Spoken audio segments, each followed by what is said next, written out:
Je sais que vous êtes très nombreux devant vos postes téléviseurs, chers téléspectateurs d'Elefar Télévision. Je vous salue de partout où vous nous trouvez, vous nous captez. Notre rendez-vous du jour est donné. Comme vous le savez très bien, c'est chaque mardi que ces programmes est en cours. Voilà. On va parler d'une thématique à ce jour très important. Je vous dis que c'est très important, l'organisation et le fonctionnement de la Cour constitutionnelle. Comme vous le savez très bien qu'il y a eu de faits, il y a eu pas mal de faits qui se sont produits à la Cour constitutionnelle. Il y a eu tirage au sort, il y a eu même un changement de président qui avait les bâtons à la Cour constitutionnelle. On s'est posé beaucoup de questions là-dessus. Notre invité du jour qui est ici dans ces plateaux va nous éclairer quant à ces sujets. Laissez-moi déjà saluer Maître Georges Kapiamba. Bonjour. Bonjour madame. Voilà, il a beaucoup de casquettes, hein. C'est un avocat, analyste juridique aussi. Il est aussi le coordonnateur, si je ne me trompe pas, de la CAGE, association congolaise pour l'accès à la justice. Voilà, ouais. Bienvenue à vous, maître. Merci madame. Voilà, vous êtes informé comme nous à propos de tout ce qui se passe au sein de la Cour constitutionnelle. Je veux que vous puissiez faire comprendre à ces téléspectateurs-là qui nous suivent dans le domaine juridique. En tout cas, il y a de l'obscurité, on ne comprend rien du tout. Pourquoi ces changements, si je peux dire brusques, à la poste de la présidence de la Cour constitutionnelle? Merci madame. D'abord, je voudrais vous féliciter ainsi que l'ensemble du staff de votre télévision pour cette recherche de l'information portant sur une question aussi importante de la vie de notre société, à savoir le fonctionnement de la Cour constitutionnelle. Je veux aussi nuancer qu'il n'y a pas eu de changement brusque. C'est un changement, c'est un renouvellement, il faut appeler ça renouvellement dans le sens que la loi, c'est-à-dire l'article 158 de la Constitution, a déjà imposé à ce que, au niveau de la Cour constitutionnelle, il doit être pris des dispositions chaque 3 ans après pour renouveler au tiers, c'est-à-dire retirer au moins 3 sur les 9 juges qui constituent cette Cour afin de les faire remplacer par des nouveaux. Les 3 nouveaux doivent être respectivement désignés par l'institution président de la République, l'institution Parlement et l'institution Conseil supérieur de la magistrature. Donc c'est un fait normal, sauf que depuis que la Cour a été installée, il n'y a pas eu, à proprement parler, l'application de ces mécanismes-là parce que nos dirigeants ne voulaient pas de le faire. L'article 158 de la Voilà, c'est ça, l'article 158 de la Constitution et l'article 6 de la loi organique de cette Cour. Mais le poste de la présidence bouge ces derniers temps. Maître Kalouba, si je ne me trompe pas, évincé, remplacé par Dieudonné Badibanga, Kaloumeta. Et aujourd'hui, nous avons les juges Corneille qui vient aussi les remplacer. Qu'est-ce qui se passe juridiquement parlant, on ne comprend rien. Oui, c'est-à-dire qu'il faut, heureusement que vous êtes venu chercher la bonne information. Lorsqu'il y a eu l'application de ce tirage au sort et que deux de 9 membres de la Cour, à savoir Dieudonné Kalouba et Prince Funga, étaient tirés au sort pour qu'ils soient remplacés par la suite. Un certain nombre de médias a diffusé une fausse information prétextant que c'était les juges dont vous avez donné les noms qui étaient devenus d'office son remplaçant, c'est-à-dire celui qui remplaçait Dieudonné Kalouba au poste du président de la Cour. C'était une fausse... C'est ce qui nous est parvenu, hein, parce oui, qu'il mais... y a eu même des articles aussi. Oui, les articles élaborés dans les réseaux sociaux par des médias qui ne s'étaient pas mieux informés auprès de la source. Donc, Maintenant, vous les n'aviez tirages. jamais suivi la cage dire que c'était celui-là, juge Kamoulete, qui était devenu président de la Cour. Jamais nous ne pouvions pas le dire parce que la loi elle-même a déjà organisé la manière dont la Cour doit fonctionner à titre transitoire jusqu'à ce que les autres trois soient désignés et qu'un nouveau président soit élu parmi les 9. Voilà, Donc il y a eu- aujourd'hui, nous avons un intérimaire qui est le juge Wasenda. C'est lui, en réalité, Donc, il est là aussi qui par assume intérim. l'intérim. Oui. Exact. Parce que l'institution doit fonctionner. Oui, oui. Il y a quelques problèmes qui doivent être résolus chaque jour, des ordres de démission, par exemple. Il faut assurer la continuité du service de l'État. Donc, la loi a déjà prévu, au moins, c'est lui qui doit assumer l'intérim, c'est-à-dire il doit être le juge le plus préséant, c'est-à-dire le plus ancien oui. parmi ceux qui sont restés. Les plus anciens, Et dans les cas les plus d'espèces, âgés aussi. les plus âgés en fonction, c'est-à-dire dans l'entrée dans la fonction des juges. Et dans les cas d'espèces, c'est le juge Wasenda qui est plus ancien, c'est lui qui assume l'intérim. C'est comme ça que vous avez suivi que le juge Kalouba, c'est-à-dire l'ancien juge Kalouba, parce qu'il ne l'est plus, a fait la remise et reprise avec lui. Maintenant, nous attendons que le président de la République désigne un, le Parlement désigne un autre et le Conseil supérieur aussi en désigne le troisième pour qu'ils puissent maintenant se mettre ensemble au nombre de 9 et procéder à l'élection de leur président. Voilà. Vous avez parlé de l'article 158. Je veux que vous puissiez marteler là où c'est écrit. Excusez-moi, chers téléspectateurs, je dois les lire pour vous faire comprendre ce qui se passe réellement à la Cour constitutionnelle. Article 158, là où c'est noté, la Cour constitutionnelle est renouvelée par tierce tous les 3 ans. C'est ça. Toutefois, lors de chaque renouvellement, il sera procédé au tirage au sort d'un membre par groupe. Le président de la Cour constitutionnelle est élu par ses pairs. C'est ça, c'est l'alinéa 4. Oui, oui. Quand Voilà. on dit par tierce, renouvelé par tierce, qu'est-ce que Par tiers, ça veut dire c'est 3. Oui, oui. C'est Les 3 trois. envoyés par les parlements, Voilà. par la présidence. J'ai dit que la Cour est constituée de 9 membres. Oui, oui. Ces 9 membres sont désignés en termes de 3 Oui. par l'institution président de la République, 3 par l'institution Conseil supérieur de la magistrature et 3 par le Parlement. Oui. Maintenant, C'est ce qui fait les tiers. non, ce n'est pas ça les tiers. C'est ce qui fait les 9. Le 9, oui. Maintenant, les tiers, les 1 tiers des 9, c'est 3. Oui, oui. Vous comprenez? Oui, je 1 comprends. tiers des 9, c'est 9 fois 1 divisé par 3, ça nous donne 3. Donc, dans l'esprit de l'article 158 de la Constitution que vous venez de lire, chaque 3 ans après, on doit procéder au tirage de 3. C'est-à-dire un juge sur le bloc de 3 qui ont été désignés par le président, on doit y tirer 1. Sur le bloc de 3 qui a été désigné par le Parlement, on doit y tirer aussi 1. Sur le lot aussi du Conseil supérieur de la magistrature, on doit tirer 1.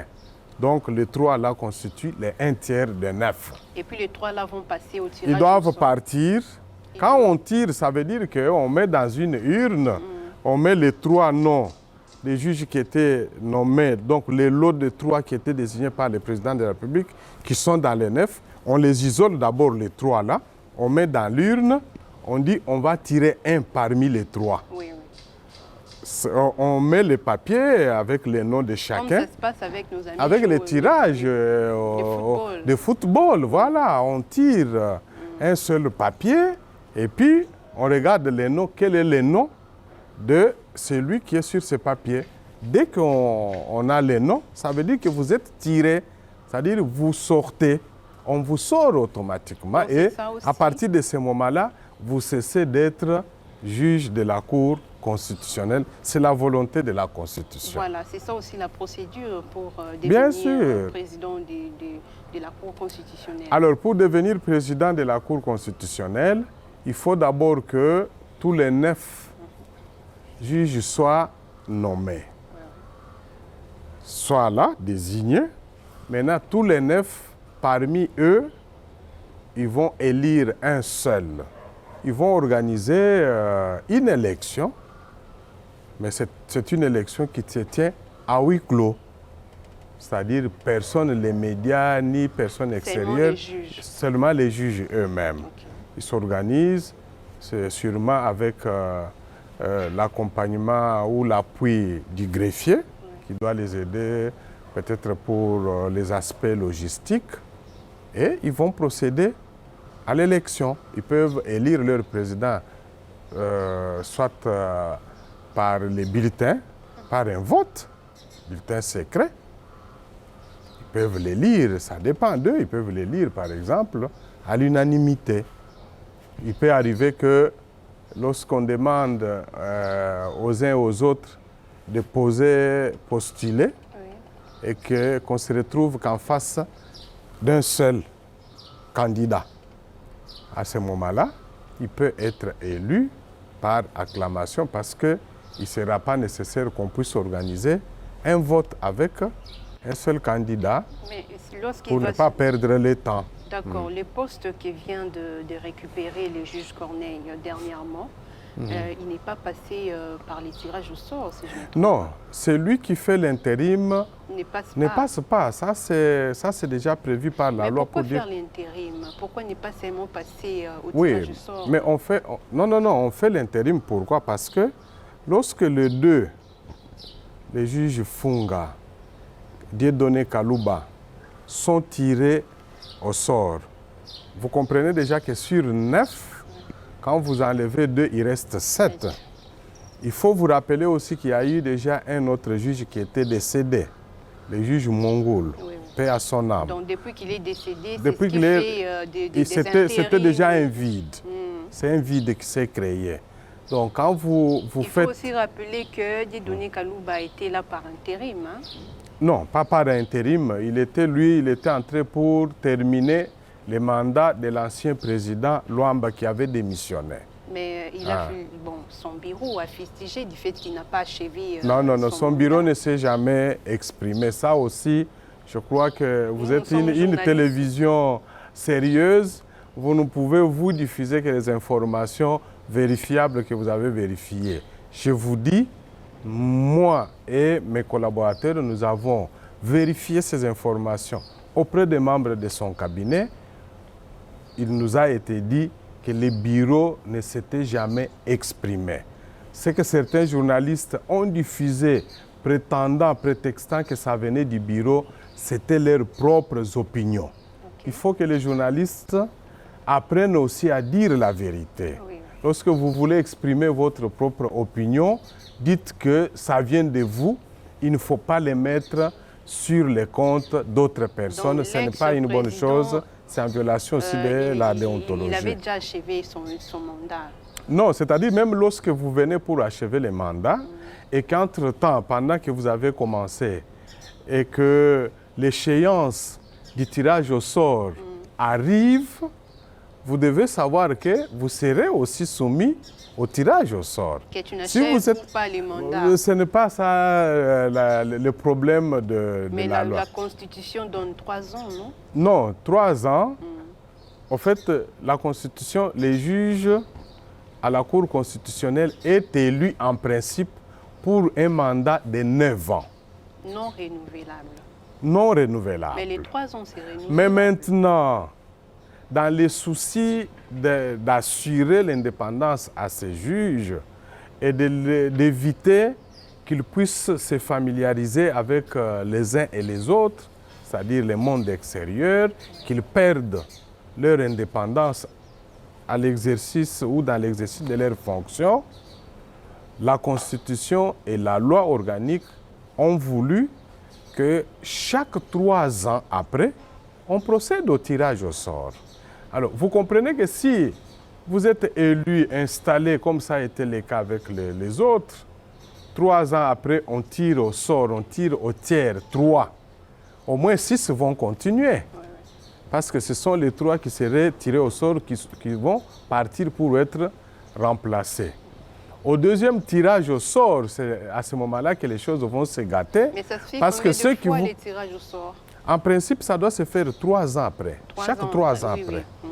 Chaque 3 ans Puisque après. vous avez parlé du premier et puis les seconds, ça se passe comment, les tirages au sort? Non, ça se passe toujours de la même manière, voilà.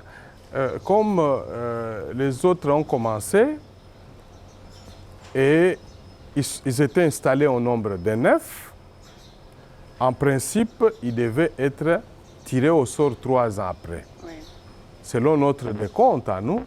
Selon les règlements aussi oui, de la Cour. Exact, tout cela est prévu. La loi, la Constitution, la loi, tout est déjà prévu qu'on doit faire le tirage au sort 3 ans après. Okay. En principe, selon notre décompte, le premier tirage au sort aurait dû intervenir au plus tard, c'était le 8 avril 2018. Et qu'est-ce qui a interrompu? Non, mais ça n'avait pas été respecté. C'est-à-dire qu'il y a eu négligence du côté du pouvoir.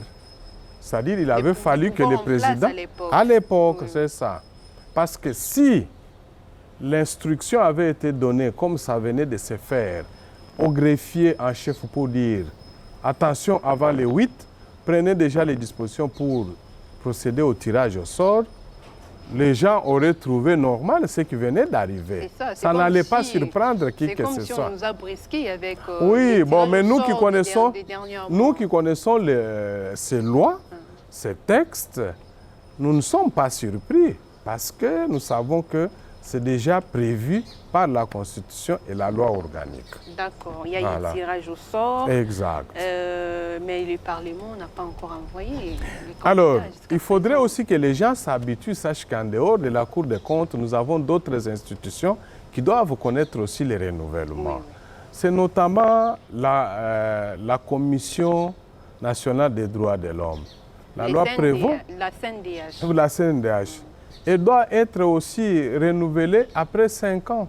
Lorsque vous êtes nommé, installé ou désigné, nommé et puis installé, au bout, avant la fin de la 5e année, au terme de 5 ans, des dispositions doivent être prises pour aussi renouveler. Malheureusement, rien n'est fait. Il en est de même aussi de ces sacs. Vous savez ça, ces sacs devaient être aussi renouvelés. Mais tous ceux qui sont là comme animateurs, depuis que ces institutions d'appui à la démocratie ont été créées ou installées ou fonctionnent, ils sont là sans être soumis à l'obligation de renouvellement. Ce n'est pas normal. C'est un dysfonctionnement dans un état de droit. Donc il faut que le président de la République y veille aussi parce que c'est lui qui, au terme de l'article 69 de la Constitution, a le pouvoir de veiller sur le fonctionnement régulier des institutions. Oui. Qui dit fonctionnement régulier, c'est veiller à ce que les animateurs qui sont déjà au terme de leur mandat puissent être renouvelés ou soit être remplacés par des nouveaux. C'est ça qui doit être fait. D'accord, maître. Merci déjà pour votre éclairage. Ouais. J'espère que vous avez retenu quelque chose à propos de ce qui vient de s'écouler ici avec les différentes réflexions, soit les différents décryptages de maître Georges Kapiamba. On va avancer à l'émission, maître.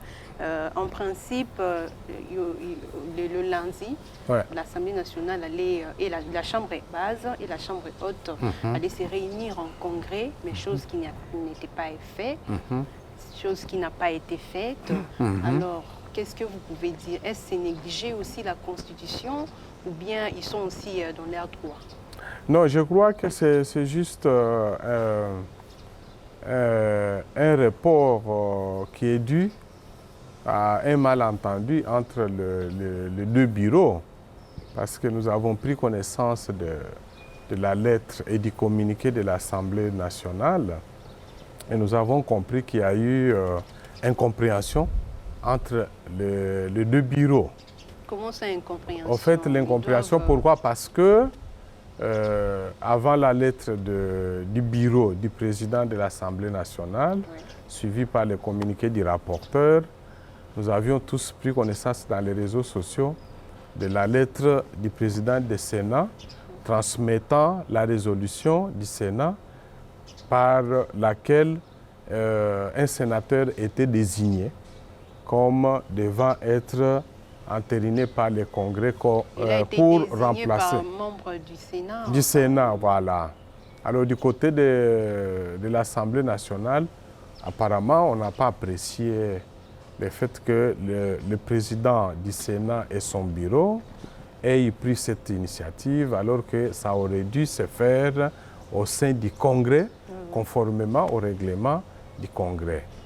J'espère, c'est juste un malentendu, j'espère que les deux responsables vont s'approcher, essayer de lever les malentendus et trouver rapidement une nouvelle date pour que le Congrès se tienne.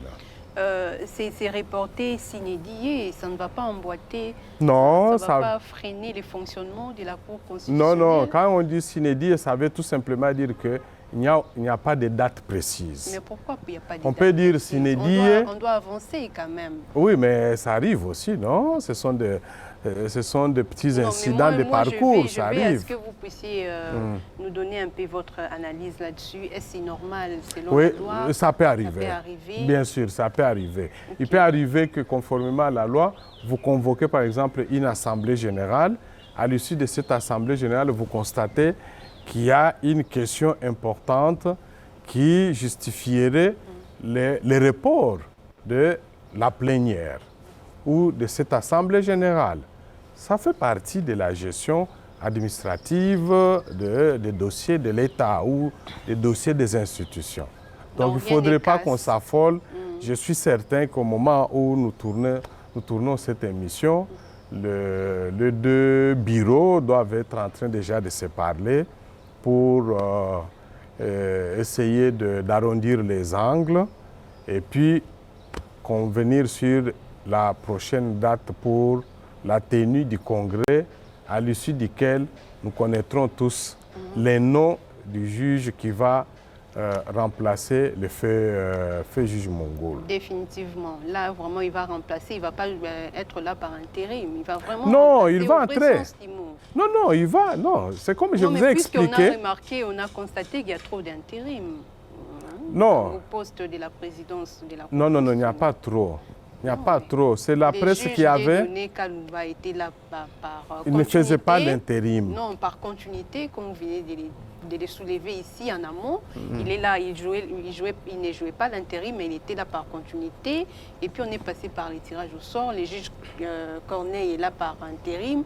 J'espère que le juge qui sera nommé cette fois-ci sera là. Je répète encore une fois, lorsque un membre de la Cour constitutionnelle décède pendant l'exercice de son mandat, les textes de la Cour ont déjà prévu qu'il doit être remplacé par un autre juge désigné par l'institution qui avait désigné celui qui est décédé ou celui qui est remplacé pour terminer les restes de son mandat. Là, c'est en cas de décès. En cas de décès, mais aussi en cas de démission.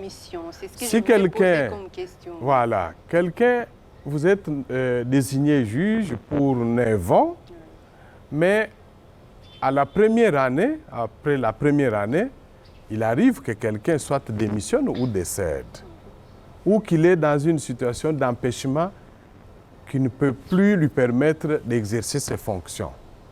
L'empêchement, ça peut être une maladie. Un voyage aussi. Bon, ou un voyage, ça veut dire que vous partez. Mais si c'est un voyage pour quelque temps, vous partez, vous revenez.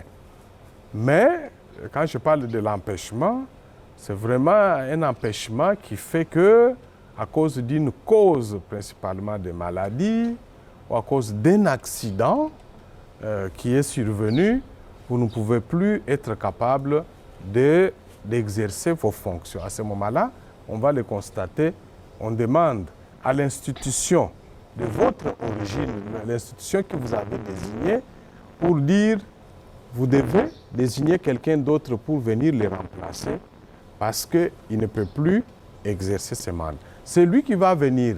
Il faut le considérer comme un juge plein, full, mais s'il faut considérer le nombre de mandats qui lui restent, parce que le premier avait déjà fait une année, il faut considérer qu'à celui-là, il va lui rester 8 ans. Donc, il ne faut pas dire que celui-là vient faire l'intérim. Il ne fait pas l'intérim.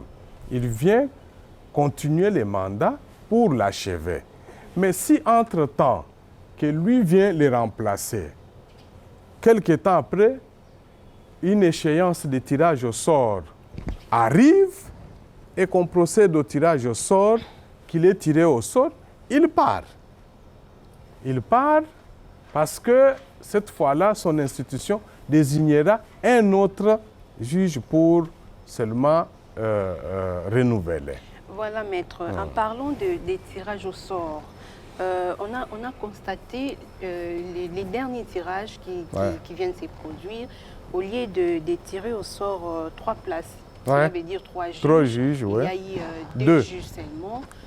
Je l'ai dit pourquoi? Parce que il y avait déjà un juge d'îlot de 3 qui étaient désignés par le Parlement. Ce juge-là était décédé. Il s'agit du juge Mungoul. Oui. Donc, on ne peut faire le tirage au sort que sur 3 qui sont là.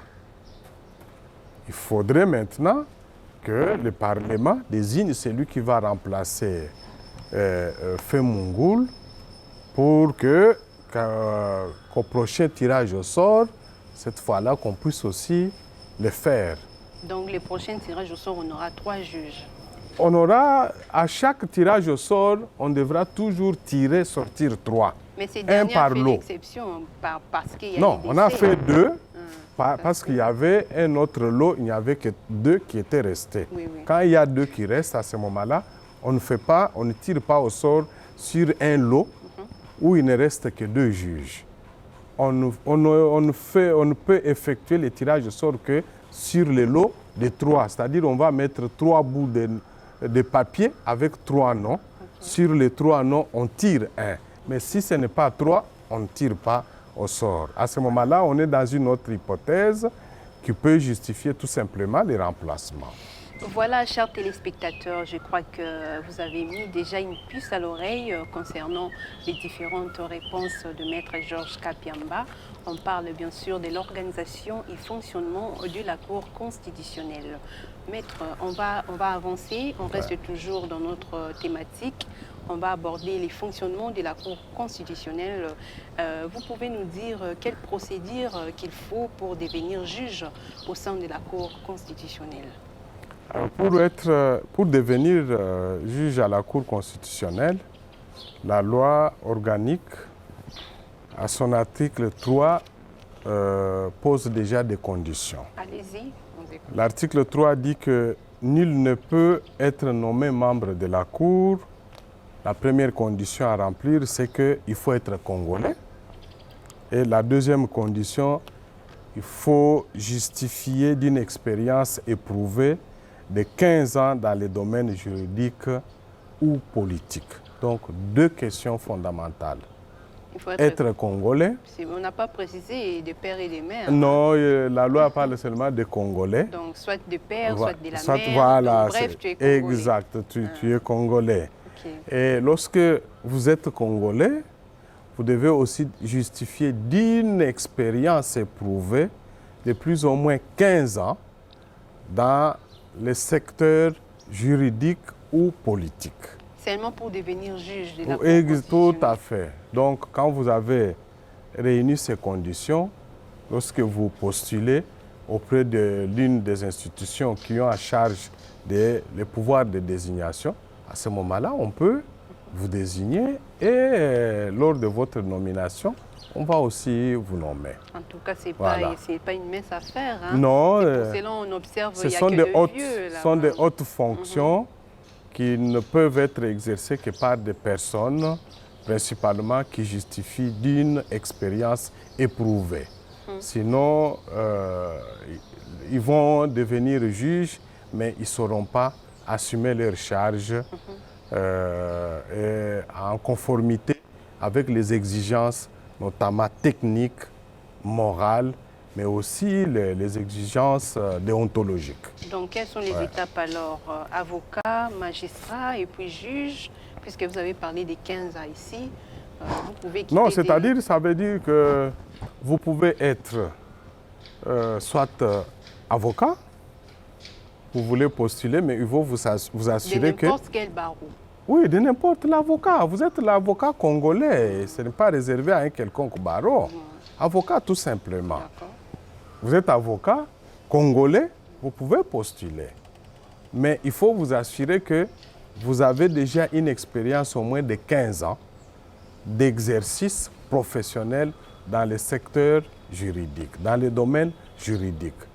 Magistrat, la même chose, vous pouvez être magistrat, mais il faut vous assurer aussi que vous avez une expérience éprouvée au moins de 15 ans dans le domaine juridique. La Cour constitutionnelle... Professeur d'université, la même chose aussi, si vous êtes professeur d'université, il faut aussi être capable de justifier votre connaissance. Les cursus. Oui, c'est ça. Ça veut dire que c'est une connaissance professionnelle, une expérience professionnelle que vous avez dans les domaines juridiques. D'accord. Alors, on ajoute que ça peut être soit dans les domaines juridiques ou dans les domaines politiques. Mais la loi elle-même, à l'article maintenant 5, dit, pour éviter que lors de la désignation, qu'on se retrouve avec des non-juristes, l'article 5 dit que 6 des 9 membres de la Cour doivent être des juristes issus de la magistrature, du barreau ou de l'enseignement universitaire. Seulement des juristes. Oui, 6. Donc ça veut dire sur les 9, lorsqu'on désigne, on doit tenir compte de cette exigence-là. Voilà. Non, là, vous venez de relever la loi organique de tous les juges de la Cour constitutionnelle, soit seulement la ceinture qui accompagne la présidence de la Cour constitutionnelle. Non, cette loi s'applique à tout le monde. S'applique aux 3 institutions qui sont impliquées dans la désignation des juges de la Cour constitutionnelle.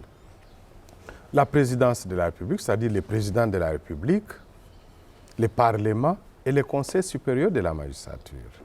Voilà. On peut avoir combien de juges à la Cour constitutionnelle? 9 seulement. Non, non. La Cour constitutionnelle 9 juges seulement. 9 juges.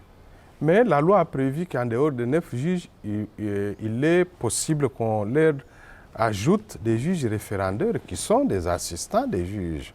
Mais les membres de la Cour constitutionnelle sont des juges qui doivent être au nombre de 9.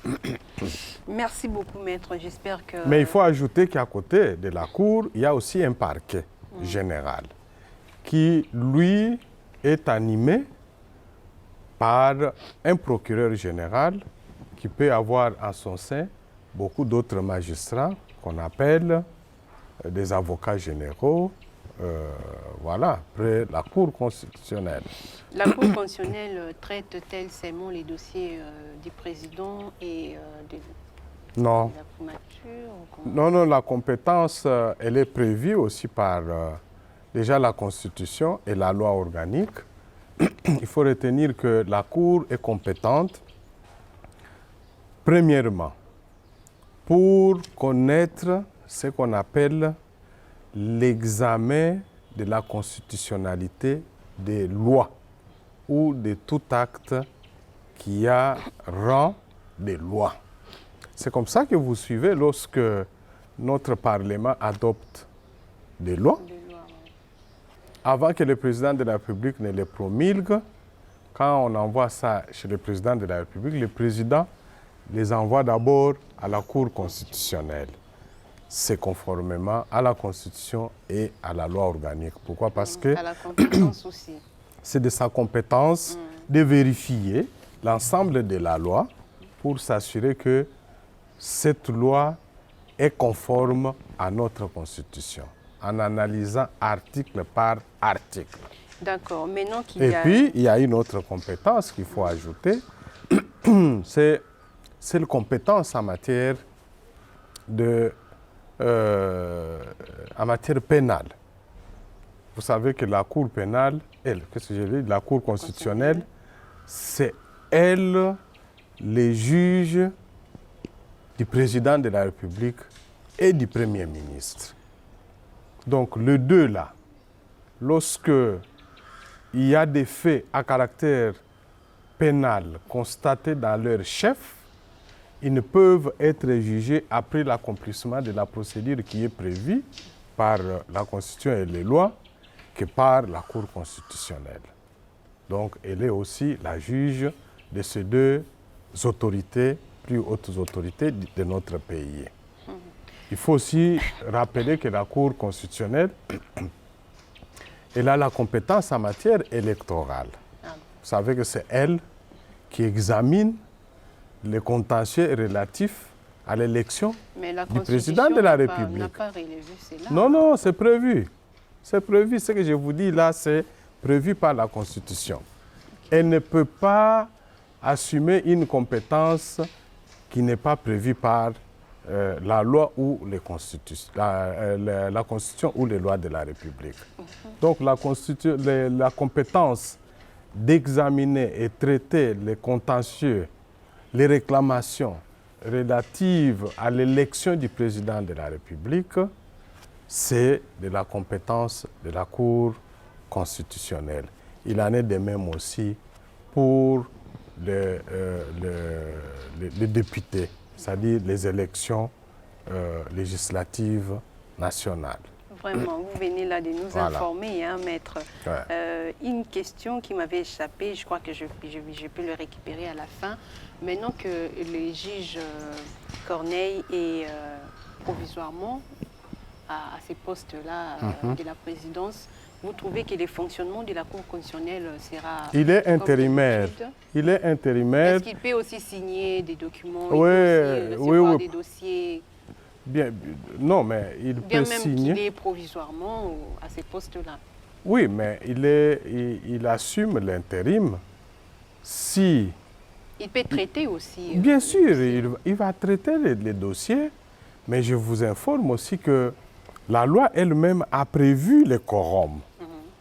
Donc, pour que la Cour elle-même soit capable de pouvoir siéger, les quorums doivent être toujours respectés. C'est ça, les 9. Non, les quorums. Non, ils peuvent siéger aussi à 7. OK. Oui. Quand vous parlez du respect des quorums... Oui, mais la Cour statue au nombre de 9. Il peut arriver que un ou deux d'entre eux soient dans l'impossibilité de participer à une audience. À ce moment-là, à 9, ils vont siéger. D'accord. À 7 plutôt, ils vont siéger. Donc, s'il y a une audience actuellement, ouais. La Cour qu'ils peuvent être... possibilité de les traiter. Mais elle sera dans l'impossibilité de les traiter. Pourquoi? Parce qu'il y a déjà 3 qui sont pas là. Okay. 2 qu'on a tirés au sort, il y a un autre qui est décédé. Donc la Cour est amputée de 3. Donc, il faut attendre qu'on désigne les 3. On attend les congrès. Voilà. Okay. Voilà, merci beaucoup, merci, maître. Le congrès qui va désigner un, le Conseil supérieur de la magistrature qui va désigner un, et le président de la République aussi un. Voilà, vous avez mis une puce à l'oreille. Hein? Il a bien expliqué, mon invité du jour, il a bien décrypté, il a bien analysé. Nous vous disons merci, maître. En tout cas, merci de nous honorer. Un mot à dire par rapport à l'émission, parce que nous sommes déjà à la fin. Alors, les mots, ce que je peux dire, c'est que la République démocratique du Congo, que nous aimons tous, nous les Congolais et les Congolaises, nous l'avons voulu comme un état de droit. Nous l'avons voulu comment? Parce que nous avons voté une constitution de 2006 qui, dans son préambule et dans son article premier, nous avons réaffirmé, nous les Congolais, que nous avons décidé de créer au cœur de notre Afrique un état de droit démocratique. Merci beaucoup, Maître. Mais votre mot pour l'émission? Non, c'est une émission intéressante. Je ne peux que vous féliciter encore une fois, vous encourager à poursuivre avec ce genre d'émission parce que, vous savez, les citoyens ne peuvent exercer bien leurs droits, les défendre que s'ils les connaissent d'abord. Voilà. Or, par Très des important. émissions de ce genre, vous permettez aux gens de connaître leurs institutions, leur fonctionnement et plus tard savoir qu'ils peuvent aussi aller devant ces institutions pour revendiquer leurs droits. Merci beaucoup, Maître Georges Kapiamba, de nous accueillir dans vos bureaux, parce que nous ne sommes pas au plateau de l'EFAR, nous nous sommes déplacés juste pour vous amener la vraie information concernant tout ce qui s'est passé, les faits qui se sont produits au sein de la Cour constitutionnelle. Je crois que vous avez mis une piste à l'oreille. On se retrouve prochainement pour une autre thématique et un nouveau numéro. Au revoir.